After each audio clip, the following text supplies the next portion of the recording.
ದೇಶದಲ್ಲಿ ರಾಜಕೀಯ ಅರಾಜಕತೆ ತುಂಬಿ ತುಳುಕ್ತಾ ಇದೆ. ಬಿಜೆಪಿ ಹೊರತುಪಡಿಸಿ ಉಳಿದ ಪಕ್ಷಗಳೇ ಇರಬಾರದೆಂಬ ಉದ್ದೇಶದಿಂದ ರಾಜಕೀಯವಾಗಿ ಪ್ರಧಾನಿ ನರೇಂದ್ರ ಮೋದಿ ಹಾಗೂ ಕೇಂದ್ರ ಗೃಹ ಸಚಿವ ಅಮಿತ್ ಶಾ ದಮನ ಮಾಡ್ತಾ ಇದ್ದಾರೆ ಎಂದು ಕಾಂಗ್ರೆಸ್ ವಕ್ತಾರ ಬಿಪಿನ್ ಚಂದ್ರಪಾಲ್ ನಕ್ರೆ ಆರೋಪಿಸಿದರು.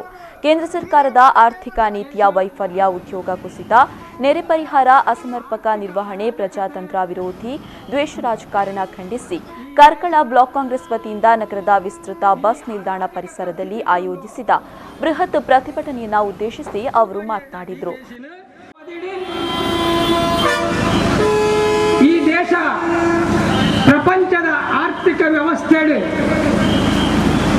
7ನೇ ಸ್ಥಾನ ಹೊಡೆತನಂಚಿತ್ತನ ಈ ದೇಶ ಇನಿ 17ನೇ ಸ್ಥಾನವು ಪೋಪುನಂಚಿತ್ತನ ಘನ ಕಾರ್ಯನು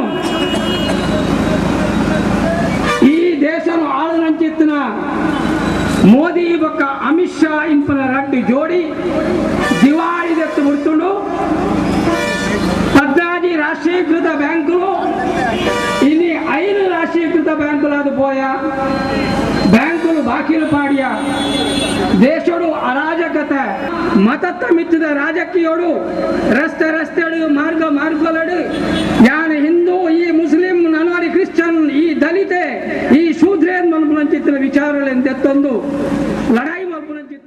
ಈ ಸಂದರ್ಭ ಮುಖಂಡರಾದ ಶೇಖರ ಮಡಿವಾಳ, ನೀರಿಕೃಷ್ಣ ಶೆಟ್ಟಿ, ಸುಧಾಕರ್ ಕೋಟ್ಯಾನ್, ಆರಿಫ್ ಕಲ್ಕೋಟೆ, ಸುಬೇತ್ ಎನ್ಆರ್ ಹಾಗೂ ಮತ್ತಿತರರು ಉಪಸ್ಥಿತರಿದ್ದರು.